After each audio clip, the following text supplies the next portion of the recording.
following podcast is brought to you by A.C.T, Agora's Center of Thought. Here only on the Voluntary Virtues Network. Every Saturday, 9 to 10 p.m. Eastern Standard Time. Join us on the dark side of radio. Agora, Anarchy, Action.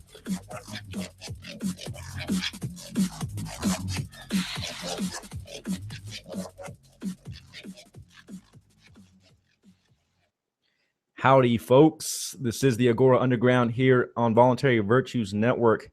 Comrade Dick sitting here next to Darian. What's going on, everybody? Thanks for tuning in. Definitely thank y'all for tuning in.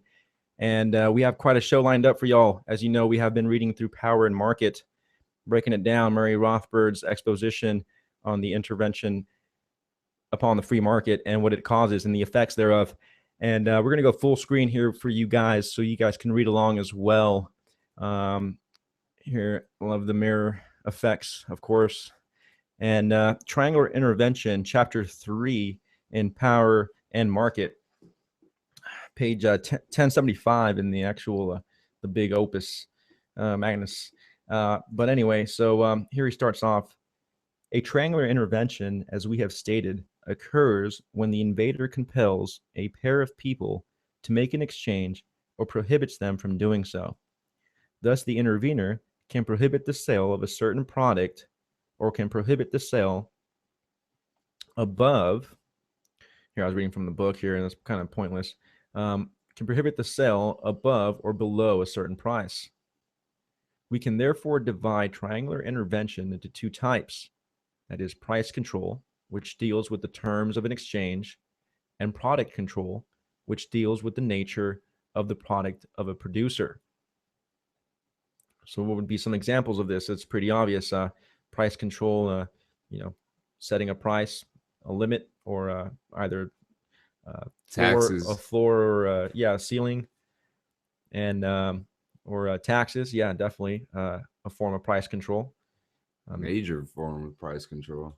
Inevitably leads to the inflation of the cost of the actual product, right? Obviously. And even minimum wage, right, is a form of price control on any kind of exchange that people are trying to engage on. Product control, of course, you have situations where I guess maybe some DVDs or whatnot are forced to have the anti-piracy stuff on them, guns and the guns and the serial numbers on there you them, go, man. there you go, non-stop. It's voluntary, involuntary, both ways.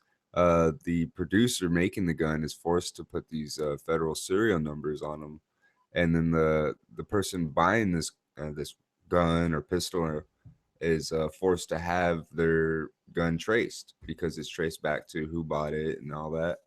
The regulation of it. Definitely. So forcing serial code numbers, same with they do that with cigarettes and liquor, right? I mean, you make a barrel of whiskey or scotch or something, and you're gonna have to tag every single bottle that you bottle and sell for tax purposes. So that is definitely a form of triangular intervention here of product control.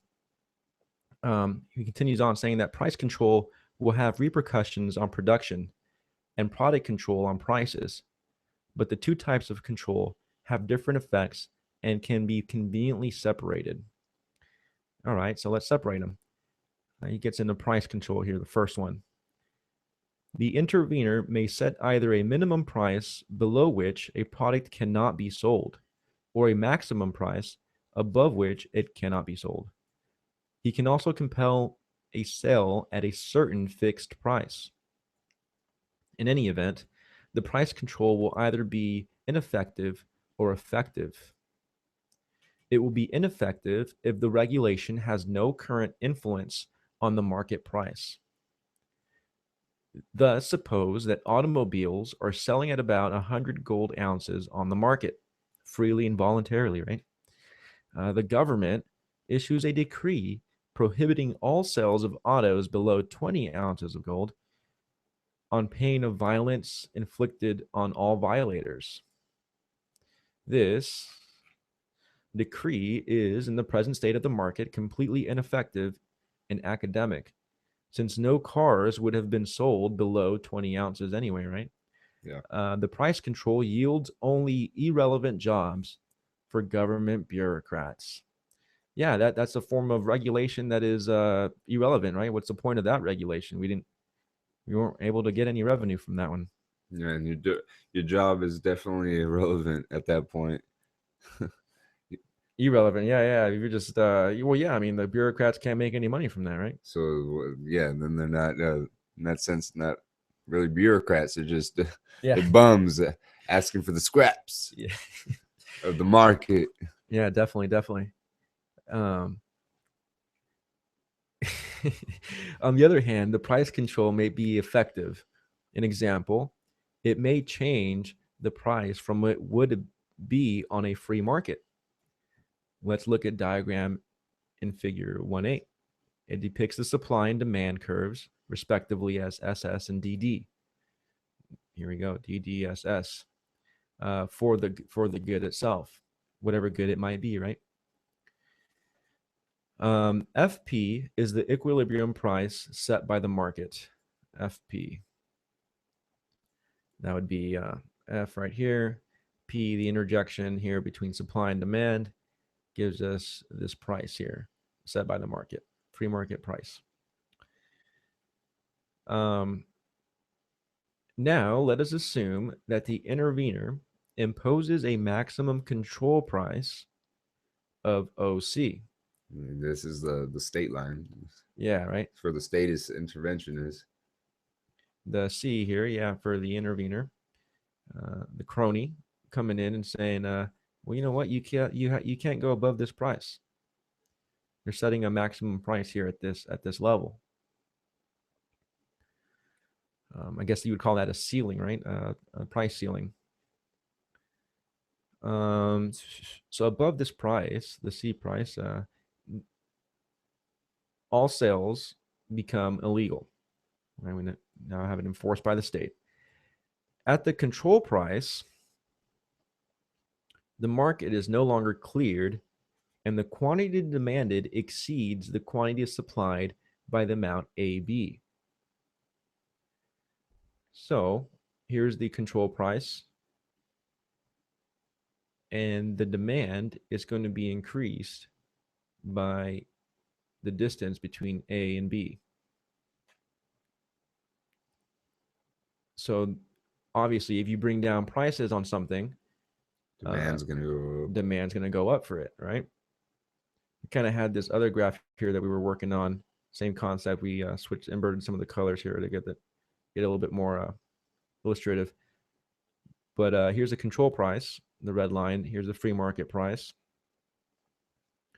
And when you force the price ceiling at A over here, essentially, you're raising the demand,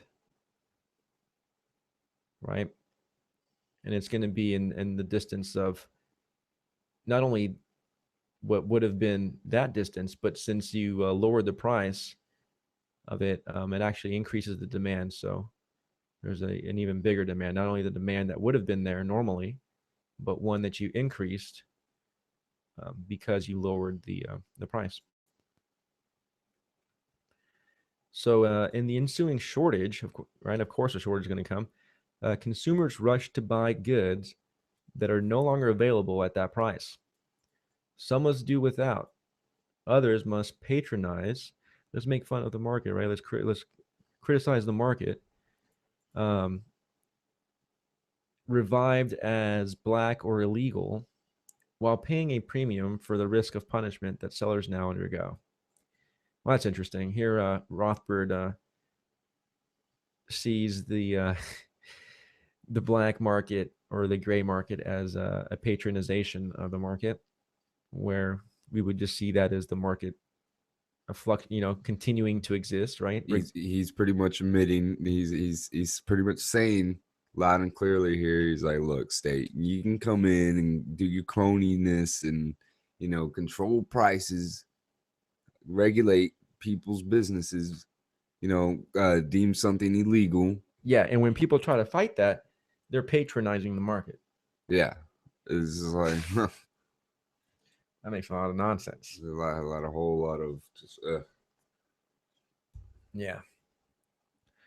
Really. Come on, Rothbard, right? What happened there? Anyway. The chief characteristic of a price maximum is the queue, the endless lining up, that is the line, right? The endless lining up for goods that are not sufficient to supply the people at the rear of the line. Yeah, so true, right? The soup lines and just government lines in general. I mean, shortage, like what gas lines, right? When Carter brought down the and OPEC were fiddling with the gas prices, there was a gas shortage that they created, and there was people, no doubt, lined up for miles just to get to a gas station. I mean, ridiculous. Yeah, Pushing their cars in, absurd. Absurdness. So we continue on here that all sorts of subterfuges are invented by people desperately seeking to arrive at the clearance provided by the market. That is, under the table deals, bribes, favoritism for older customers, etc., are inevitable features of a market shackled by a price maximum. See, this is your politician, turning the other way, accepting some drug money and allowing some drugs to move through. He's allowing, the black market to just go by without him seeing. Yeah, definitely, right. Definitely want to and maybe not so much as a price control, but outlawing, since they outlawed drugs, they're definitely encouraging black market activity, which leads to bribes, no doubt. And then in this case with the price control, I mean, people, since they're bringing down the price, right? So let's bring up the graph again. Since they're bringing down the price to here, and there's going to be a shortage of this amount, and the producers know that, people that manufacture this good know that, whatever good it might be, well, it's going to encourage them, since they know the supply is going to run out quicker, it's going to encourage them to sell it only to their friends, to sell it to their close buddies, to hoard some and store some away for themselves, and to essentially sell it to their closest relatives or friends or business partners, right? Old established business partners, old customers, because they constantly come back and buy from you, right? They're keeping you alive. I mean, customer's always right? Oh, definitely. Yeah, you have that customer appreciation. Yeah, definitely. Self-appreciation, right? Customer appreciation. Yeah. It's the paying it forward that always comes back. So it must be noted that even if the stock of a good is frozen for a foreseeable future and the supply line is vertical, this artificial shortage will still develop, and all these consequences will ensue. The more elastic the supply, so the more responsive the supply is to supply and demand, or market forces, right? Supply and demand forces. And here he gives an example: the more resources that will shift out of the production, and the more aggravated, ceteris paribus, the shortage will be. The more aggravated, considering things remain the same, ceteris paribus, the shortage will be. So essentially, what we're seeing here is, since the price was brought down, let's bring up this graph here one more time. Since the price was brought down to here, and demand was brought up because of the price being brought down, we have not only we've increased the demand, and we've brought down the price, so we're gonna run out of the supply a lot sooner because more people are buying it. Demand has gone up, and because we increased the demand, and we through dropping the price, so this eventually means that we're going to have an even greater shortage, right? We're going to have the shortage of not only the people that would have bought, those people are going to go without, but then also people that want to buy now because the price is low, they're going to go without too, essentially. So What's up? because they're gonna have to like wait for the product to be made and for them to get back in stock. Right, right. They're gonna have to wait for the production cycle again. Definitely, definitely. And in many cases they are. Oh, Fed's got a call, right? In many cases, um, the stock is being pumped out, right, continuously, and it's still not feeding the demand because the price is brought down. And because the price is brought down, right? Let's look at this in another way. Because you're forcing down the price, what Rothbard just said is that the people that are making this product are going to start to invest their money into other products because the government's forcing the price down. So there's no longer a profit to be made. There's not that much incentive to put production and to produce this product because you're being forced by penalty of uh, of fines and court hearings and even possibly getting kidnapped away, and put in a cage.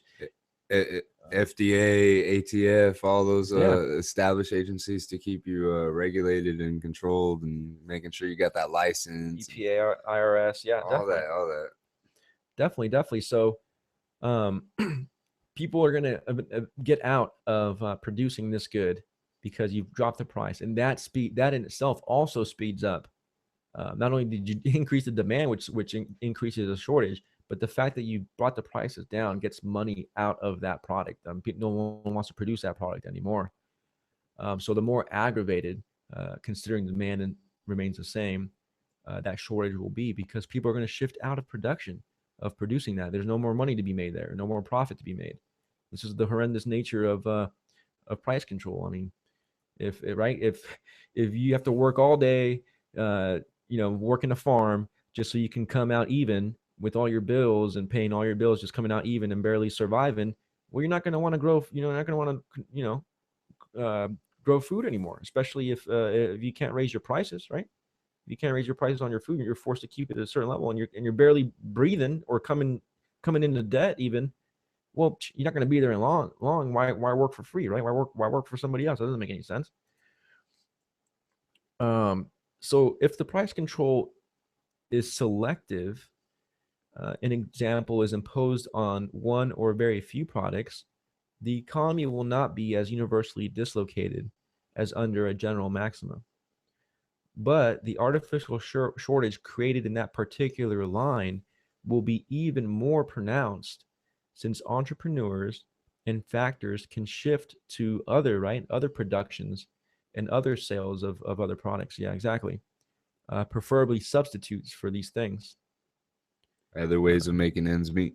Exactly. And preferably substitutes. I mean, if you're a car company, if you're a medicine company and a certain medicine gets put at a certain price, you're probably going to get into making other medicines because most of your capital is already invested into doing that. Yeah, I've even heard of some people going from like they were a pharmacist or having a doctor's degree and going into making herbal remedies. Yeah, there you go. Yeah, it's the same field, so the same knowledge, right? Oh, In that case, the same training, a lot of the same training. Well, you've interviewed people in Austin who made the My Magic Mud, and they work inside the dental field, and which is an all natural based toothpaste. Yeah, you can get that online. Just Google that up. Really good. Yeah, yeah. They use dry charcoal and Oh, you use that coconut stuff, don't you? skin. Yeah, man, it actually brightens your teeth. And I was a smoker for a long time, and that stuff really. I mean, for a natural, doesn't leave your mouth tasting like bleach, and like it's all spicy and just in pain, and sore. It actually feels soothing, and Well, that's pretty cool. yeah, it's pretty good. A little commercial there. Yeah, I was about to say, Gotta have some breaks every now and then. A little advertising, Rich. Gotta have some breaks every now and then here. Yeah. But yeah, I mean, if you're whatever, if you're making cars and they force you to sell them at a certain price, you're probably gonna get into making motorcycles instead, right? Or some other form of vehicle that, anyway, or maybe just being a mechanic. Yeah, doing some mechanic work in the gray. Well, yeah. If you're see, if in that case, if it's only labor that you have to sell, right? If you're an actual producer, then you're stuck with capital, right? You're stuck with all these means of production, right? I don't know, this iron ore, like steel, forger or whatever. I mean, it's you're stuck with all these machines, so you might as well use them to something else that isn't controlled. if that makes any sense. Of course, with the labor is more freely. This is the beauty of free market capitalism, ladies and gentlemen, is that a lot of, in many ways, in the majority of the ways, the capitalists are at the whim of the consumer. I mean, they have so much sunken capital in their factories, so much sunken capital in their production cycle, that if demand were to drop in a certain field, that's all sunken cost. That's lost, lost money there, basically. I mean, um,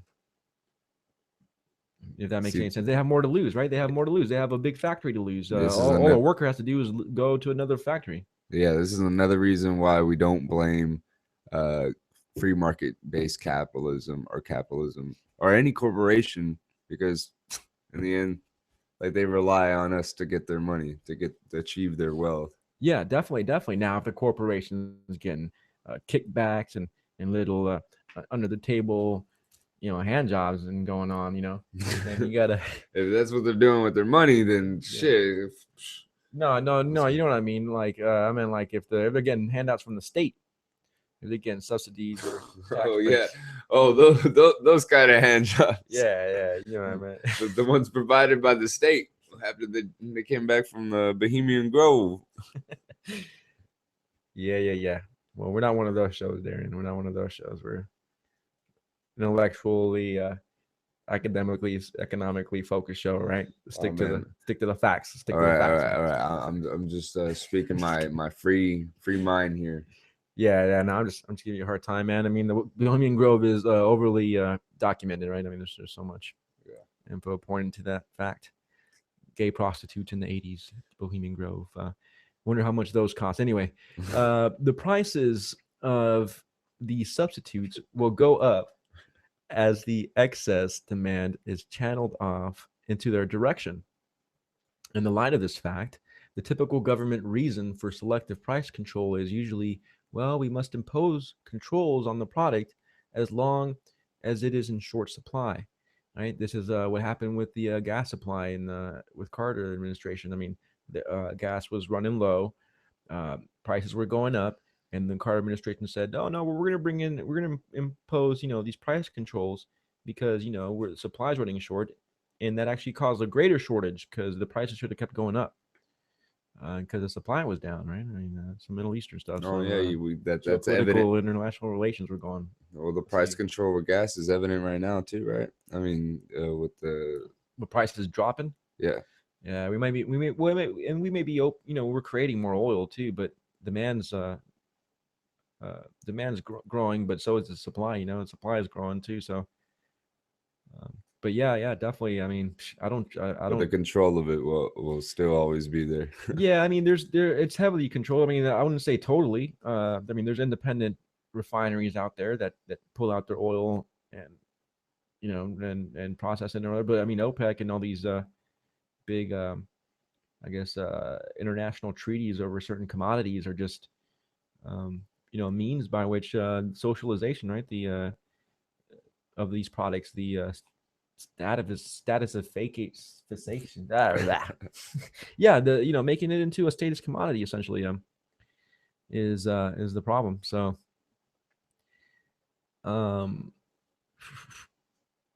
so he said here that the truth is precisely the reverse. Price control creates an artificial shortage of the product, which continues as long as the control is in existence. In fact, becomes ever more worse as resources continue to shift to other products.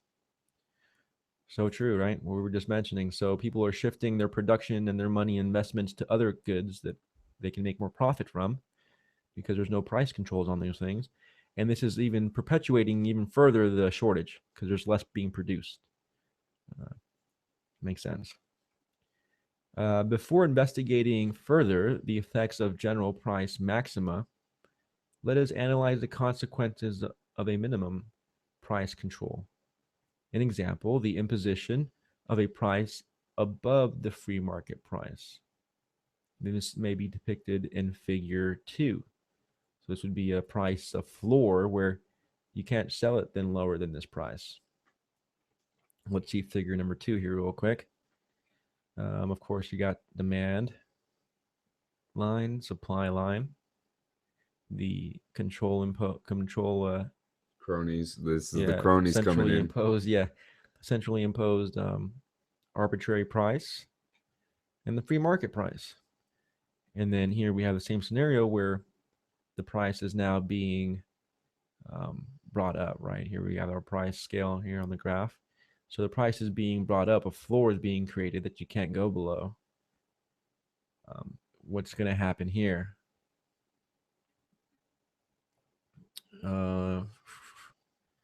So he says here that DD and SS are the demand and supply curves respectively.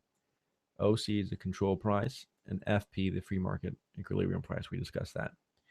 At OC, the quantity demanded is less than the quantity supplied by the amount AB. Thus, will the effect of a maximum price is to create an artificial shortage. So thus, while the effect of a maximum price is to create an artificial shortage, the minimum price creates an artificial unsold surplus. Makes perfect amount of sense, right? So you all of a sudden brought the price up. That's going to drop the demand because the demand was right here. You're bringing up the price. Well, you're going to drop the demand and you're going to increase the supply. Demand's going to drop and supply is going to increase because less people are buying it.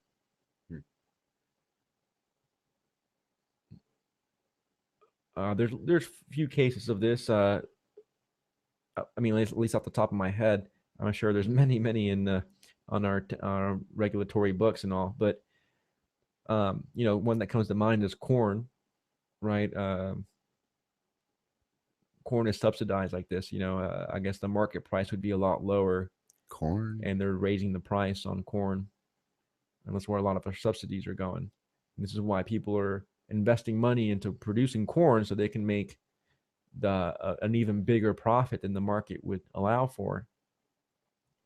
And because these subsidies are getting, put in this money, extra money, the way they're buying out this corn at that price is through subsidies. So we're subsidizing the corn industry at a higher price. That's one example, right, of a price floor, I guess, in our modern economy. Definitely interesting. So they create a surplus here. It's usually shortages that they create because it's easier. I mean, think about it. How hard is it to impose a price maximum? Usually people aren't going to be for a law that says, the prices on these things have to be higher. who's gonna be all clamoring for that one, right? I mean, I could just see the socialists clamoring for that one. Yeah, right. No, I mean, everyone's going to be against that, right? I mean, even capitalists would say, well, why are you going to higher the price than what the free market is offering at? Why are you going to heighten the price? So that one is probably less known about. It's easy to bring down the price. That's the state's intention. They're just like, oh, we want to control it. We want maximum control. Yeah, definitely, and it's less known about because you have to subsidize it. It's getting bought out by either dumb people, or it's getting subsidized. People are buying it at the same price, and the difference is being made up through subsidies. And the corn industry would goes in and says, we demand that all corn get sold at this price, and then it gets enforced by the government. So, but it's less known than it's easier for a politician to get away with this form of intervention, where here's a price of a good, and we're going to bring it down to here. This seems more like it's for social justice, it's for equality, it's to take away the evil profits from the evil corporations. We're bringing down the prices to help the common man. Right? That one's easier to get away with. That one's and that's why we see more shortages in economies, state-run economies, than we do surpluses, right? But nonetheless, it does happen. So, AB is the unsold surplus, distance from A to B. I don't know if it's this line or from the dot to dot. I'm guessing maybe this line. I don't know. But regardless, there is a surplus created. And the unsold surplus exists even if the supply line is vertical. But a more elastic supply will, ceteris paribus, granted things remain the same, a more elastic supply will aggravate the surplus. Once again, the market is not cleared. The artificially high price attracts resources into the field. Here we go with the cronies, while at the same time it discourages buyer demand. So yeah, no one really wants to buy corn because it's expensive, but everyone wants to get into selling corn because it's expensive, right? So, and this is why they're forcing it into everything we eat, right? Because you got to get rid of the extra demand somehow. You guys will pump it into everything. Let's put it in every single food. Let's put it in the gasoline. Let's put it in. Let's put it in gasoline. Yeah, right. Let's make some biofuel. Let's put it in your chili. Yeah. Feed your babies it. Put it ketchup, mustard, mayonnaise. Put it in your ice cream. Corn and butter. Yeah. Corn on the cob. Well, yeah. I mean, obviously that's corn, but I mean, you put it in everything. You know, corn and biscuits. Put it in your soda. Corn soda. Corn ice cream. Oh, high fructose corn syrup. Oh, yeah, bro. That's funny. So under selective price control, resources will leave other fields where they serve their own owners and the consumers better and transfer into this field because they see a bigger profit margin where they overproduce and suffer losses. As a result, they suffer losses as a result, unless, of course, the government is there to buy up the extra amount, right? The surplus. If the government is there to bail them out, then, of course, everything's good. Everything's gravy. Tax dollars getting lubed up real good. It's like, hey, here, take this briefcase. Yeah. So this illustrates here how intervention by tampering with the market causes entrepreneurial losses. Entrepreneurs operate on the basis of certain criteria, that is, prices, interest rates, etc., established by the free market. Interventionary tampering with these criteria destroys the adjustment and brings about losses, as well as misallocation of resources in satisfying consumer wants. Of course, this is the main reason why price control or a government-managed economy or communism are epic failures, because they don't know where to direct all the resources, where the supply and demand are actually legitimately at. There is no pricing mechanism. This is also the issue with central bank, right? The manipulation of our currency causes, misallocation of resources. The Austrian business cycle, right? Obviously, the business cycle in general, and redistribution of wealth, right? It just causes all those things. So it's just dirty deeds done by the state, done through violence. What's up? The cronies. Yeah, the crony commies. Another graph here, neat. Okay, let's see. So general overlay price maxima dislocate the entire economy and deny the consumers the enjoyment of substitutes. So general price maxima. So putting it dislocates. Generally, not even over certain products. Just over all things, raising the prices of things denies the consumers' enjoyments of substitutes. Yeah, because no one wants to pay for the production of the substitutes, because there's no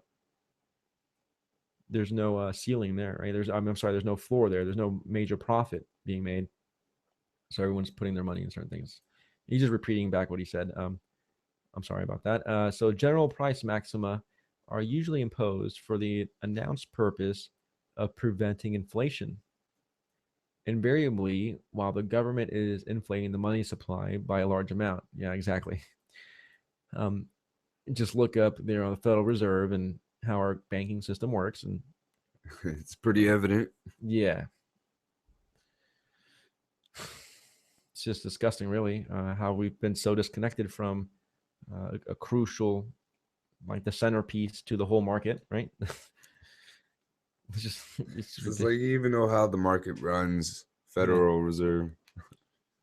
Yeah. What did Rothschild say? I care not who writes your laws. Only give me the power to issue the money or the currency of a nation, and He's like, look, I just I want to care not. enslave everybody. Yeah, I care not who writes, who passes the laws, and who writes them. Exactly.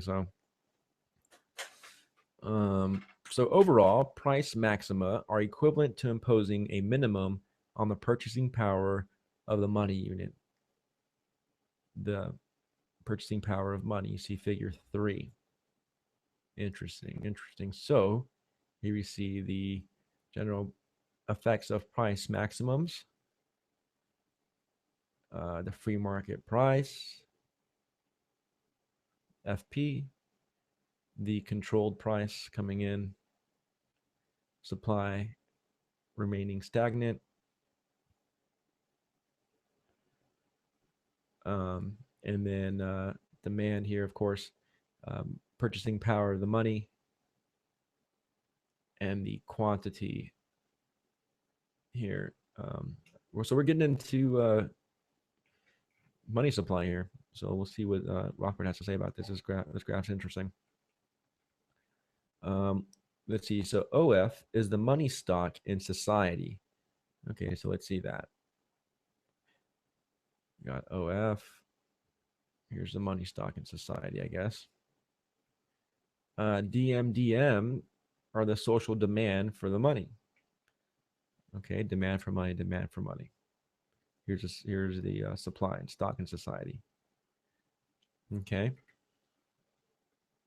FP is the equilibrium purchasing power of money unit set by the market. Yeah, believe it or not, money has a purchasing value that is set by the market, right? So FP is here's the supply of money. Here's where money is worth according to the market. Government comes in, or any form of monopolistic control of an area. I guess a gang, right? A very powerful gang comes in and forces everyone to consider money to be worth this value. So look. That $1 is actually $4. All right. Yeah. Because I said so. Yeah, exactly. And then it's kind of like true. Like in the free market society, the paper money, that phony money, might be still worth some value to some people. Well, yeah. I mean, we have to use the I mean, not that we have to. I mean, we have alternatives. We have cryptocurrencies and whatnot. But you know what we mean. Uh, everyone's is enforced, right? Forced to use the money of the Federal Reserve, right? The Federal Reserve note. And because of that, we have to give it, a value because we're forced to use it. I mean, the market is forced to use that. So yeah, even in a fiat currency that's completely paper, or even paperless, people are kind of forced to give it value, but it's based on the demand and the supply. Even then, right? Even then, money is based on supply. How much money, how much of it you have out there, it still falls to market forces. In other words, you can't just give it an arbitrary value. The market's going to want to adjust here. So, um, so an imposed minimum of the purchasing power of money is above the market in OC. It impairs the clearing mechanism of the market. OC, the money stock exceeds the money demanded. As a result, the people possess a quantity of money, GH, here and here, in unsold surplus.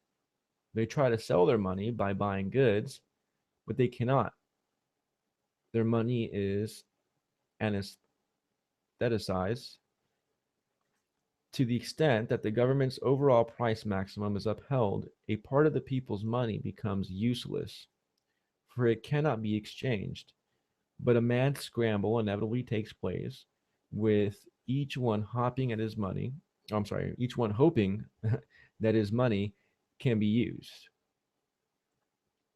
Favoritism, lining up, bribes, etc., inevitably abound, as well as great pressure for the black market or the market, right, to provide a channel for the surplus money. And let's see here, this side note here. Second side note is ironically, the government's destruction of the people's money almost always takes place after the government has pumped in new money and used it for its own purposes. The injury that the government imposes on the public is thus twofold. One, it takes resources away from the public by Inflating. inflating the currency. And two, after the money has uh, percolated down to the public, it destroys parts of the money's usefulness. Oh yeah, that's that's also evident.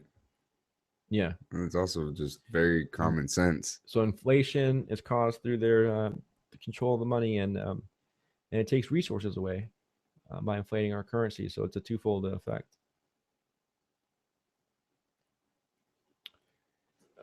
A general price minimum is equivalent to a maximum control on the purchasing power of money.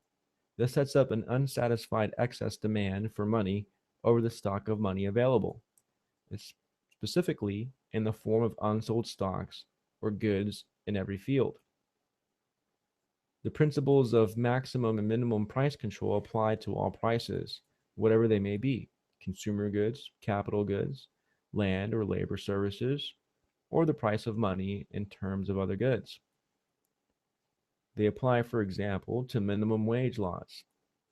When minimum wage law is effective, an example where it imposes a wage above the market value of typical of labor that is above the laborer's discounted marginal value product, the supply of labor services exceeds the demand, and this unsold surplus of labor services means involuntary mass unemployment. Yeah, same thing, right? You bring up the price of of a wage. It causes the demand for that wage to go down. At the same time, people wanting to get that wage goes up because the price for it went up, which causes even more people that are completely out of work because they're either wanting to get that job or they can no longer work that job because they weren't valued as at that level. Um, and see, people, I have to make the side note here real quick. People always see anarcho-capitalism or economics as cold-hearted and very inhumane, and as if we would society would just cast people out to the side of the curb if they didn't produce what they enough to get them along through the market. I mean, and they tend to forget that people are family oriented. People have formed bonds and friendships.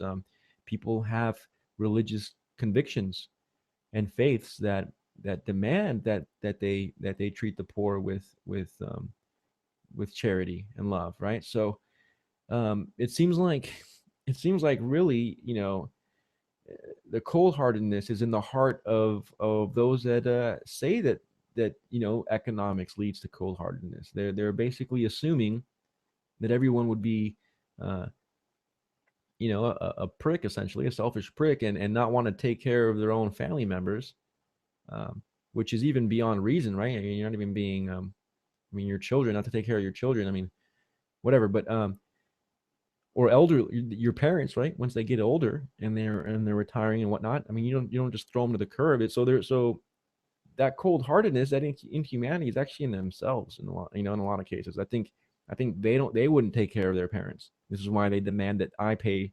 that I pay and that you pay and that we all pay for the state to take care of their parents, because they don't want to do that, right? They wouldn't, so they and they demand that you pay for it, and then they want to say that you are greedy and that you don't want to take care of the old when you don't want to pay for it. It's like, wait a minute, I'm trying to take care of my parents here, and you're taking money away from me. I mean, making it harder for me to do the very thing that you're claiming that you want to do. I mean, it's just They're ridiculous. gonna say, "Well, that sounds like you're not guilty enough. So we're gonna take double." It's like, fuck. Yeah, right. Well, this is like the increasing the tax. Let's increase the tax, right? The taxes. This is basically going to increase the demand for people to get into receiving taxes, right? Increase the demand for government, people getting into government, or people receiving these taxes, and it's going to decrease the incentive of people that want to even make money to begin with, right? Because you're going to have it taken away from you anyway, so you might as well make less and keep more, right? I mean, Yeah. so I mean, why make 100,000 if you got 50 of it taken away? I might as well just make 50 and have 10 of it taken away. I have to work less, and I make, you know, I live relatively just the same, you know. Like, you can't have a progressively increasing income tax. I mean, that's just communism, and you're decreasing the demand for work. But so anyway, selective as opposed to general minimum wage rates create unemployment in particular industries and tend to perpetuate these pockets by attracting labor to the higher rates. The labor is eventually forced to enter less remunerative, that is, less value productive lines. The result is the same whether the effective minimum wage is imposed by the state or by a labor union. Of course, both are arbitrary, right? Both are enforced not voluntarily, arbitrarily. Our analysis of the effects of the price control applies also to Mises's applies also, as Mises has brilliantly shown, to control over the price, that is, the exchange rate of one money in terms of another. Number 3 here, Ludwig von Mises, Human Action. So this also applies to the rate of exchange rates, right, between monetary units. This was particularly seen in Gresham's law, but few have realized that this law is merely a specific case of the general law of the effect of price controls. Oh, amazing! That's a mind blow for me right there. Gresham's law basically states that good money, is kicked out, is runs away, right? People hoard the good money whenever there's bad money present, right? So you pull out some fake money, some fiat currency, people are going to start to hoard the gold and the silver, right? Because they value that, and they're going to use the less valuable money for transactions, right? And keep the store the valuable for themselves. Something along those lines. I don't know if I phrased it exactly right, but this law is applied to also just price controls in general, and it makes sense, right? If like we were talking about earlier, if you raise the price of corn, you're causing people to go from not producing corn, producing something else, tomatoes, to all of a sudden I want to produce corn because that's the profit is huge over there. So you're creating people running over to another end of the market that they shouldn't necessarily be investing into, because it's just going to cause even greater proportions and greater problems. So that's really neat right there. Perhaps this failure is due to the misleading information of Gresham's law, which is usually phrased as follows: bad money drives out good money out of circulation.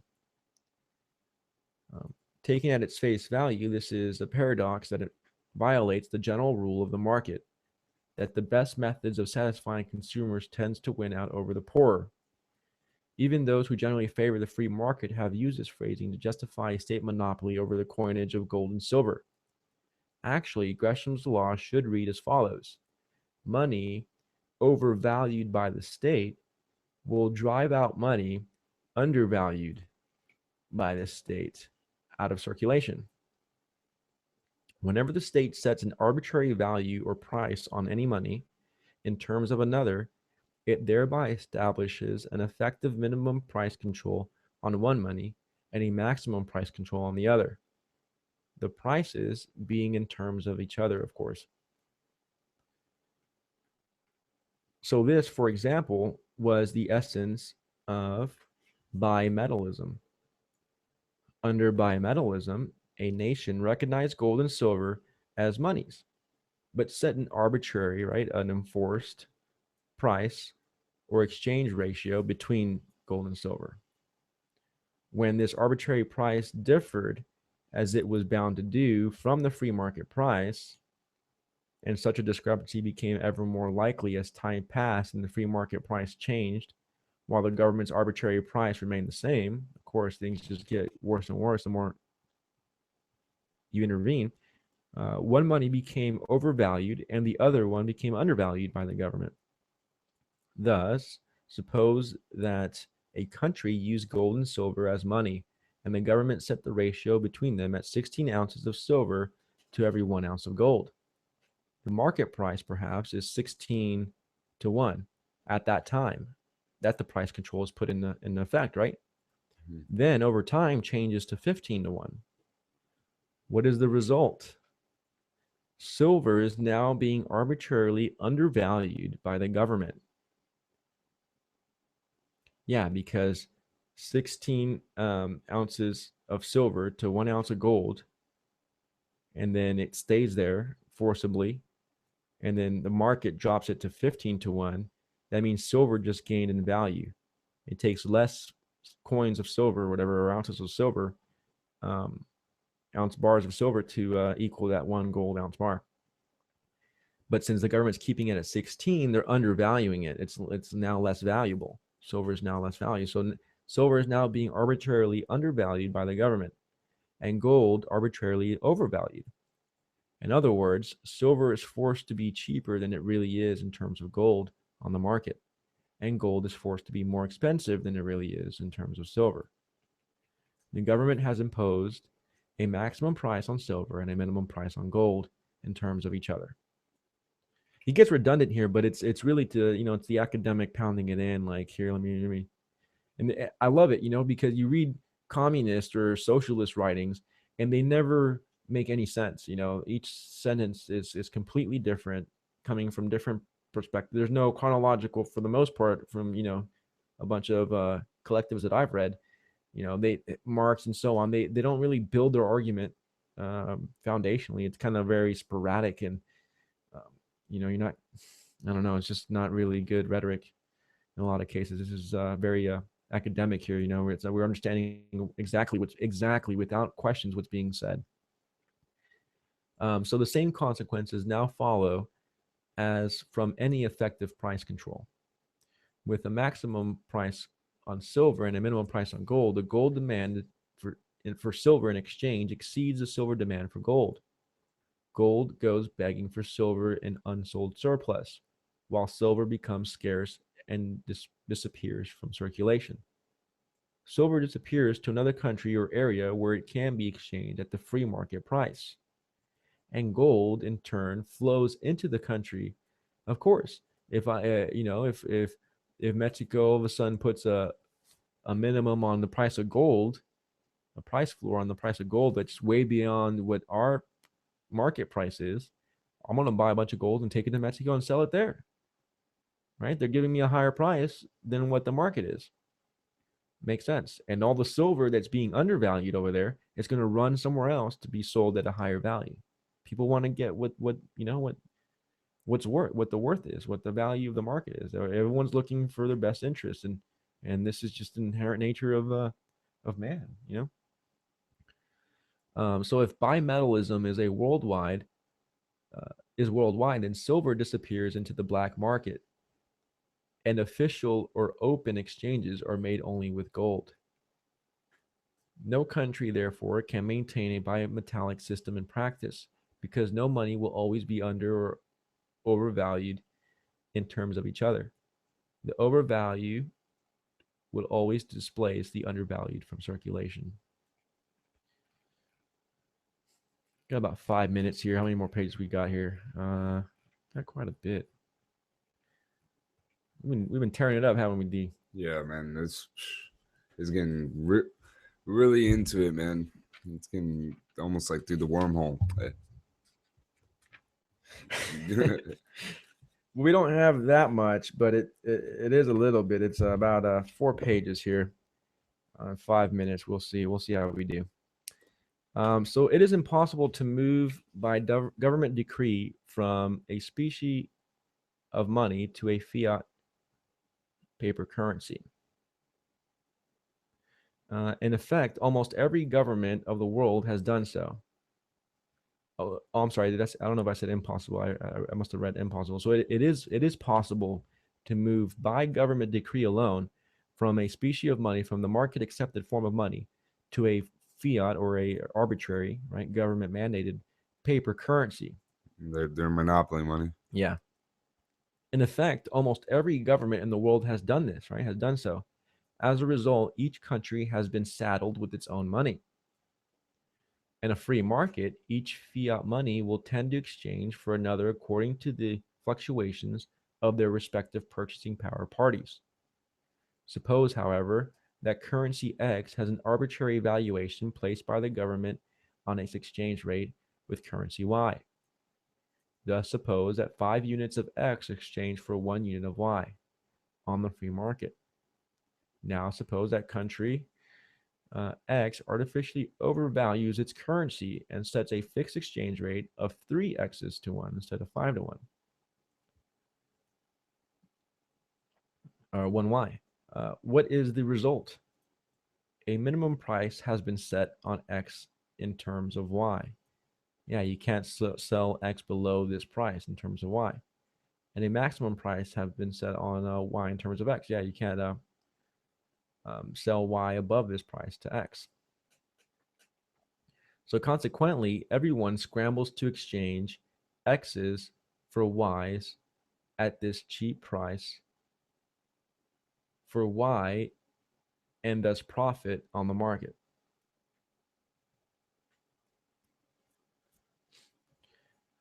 So makes sense, right? I mean, you're bringing it down, going from 5 to 1 to 3 to 1. Everyone's going to go to the 3 to 1. I mean, it's just a better investment in that sense. Yeah, because you should be getting 5. So I guess they would go with the Y. They'd buy out the Y. They would buy out the Y because 3 to 1, right? You're bringing down the price of Y, which is really 5 to 1. 5 X's to 1 Y versus 3 X's to 1 Y. People are going to buy up all the Y's where the X is 3. That makes any sense.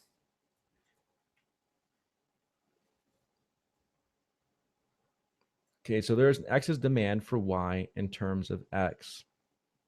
Exactly. People want to get the Y. In the 3 case, because they know that they can go somewhere else and exchange it for 5 instead of for 3. And a surplus of X in relation to Y begins, right? Is perpetuated. Here is an explanation of the supposedly mysterious dollar shortage that plagued Europe after World War II. The European governments all overvalued their national currencies in terms of American dollars. As a consequence, the price control dollars became short in terms of European currency, and the latter became a glut looking for dollars without finding them. Another example of money ratio price control is seen in the ancient problems of the new versus worn coins.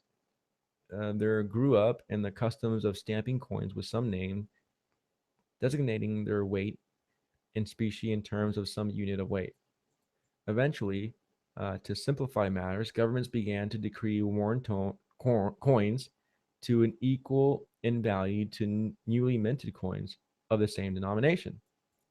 Thus, suppose that 20 ounce silver coins was declared equal to the value of a worn out coin now weighing 18 ounces. What ensued was the inevitable effect of price control. And before we move on to that, let's see this your side note here real quick.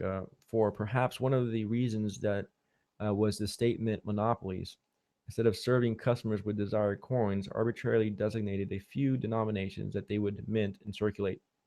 A coin of slightly lighter weight was then treated as an intruder.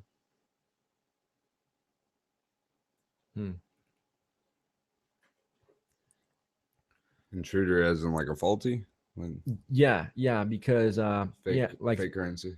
Well, one that's not wanted, because if they're going to be valued the same, a new coin that weighs 20 ounces of silver, it's going to be valued the same as an old, worn out one that's been, rubbed and been the friction or whatever has lost 2 ounces of it.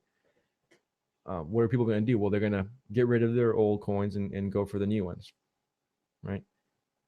So the government had arbitrarily undervalued new coins. They undervalued the new ones, that's right, and overvalued the old ones. New coins were far too cheap and old ones were far too expensive. As a result, the new coins promptly disappeared from circulation to flow abroad or to remain under the cover at home. Yeah, they go somewhere else, right? And the old worn coins flooded in from other parts of the world. Yeah, very true. This proved discouraging for the state mints, which could not keep coins in circulation, no matter how many they minted. The striking effects of Gresham's law are that's funny, dude. They kept minting silver, and it can remain. They wouldn't remain in circulation. They kept going to other markets. That is peculiar. That's funny, man. And we'll finish up this page here, and we'll call it the day, guys. So the striking effects of Gresham's law are partly due to a type of intervention adopted by almost every government: legal tender laws. At any time in society, there is a mass or unpaid debt contracts outstanding, representing credit transactions begun in the past and scheduled to be completed in the future. It is the responsibility of judicial agencies to enforce these contracts. Through laxity, the practice developed of stipulating on the contract that payments will be made in money without specifying which money. Governments then pass legal tender laws, arbitrarily designating what is meant by money, even when the creditors and debtors themselves would be willing to settle on something else.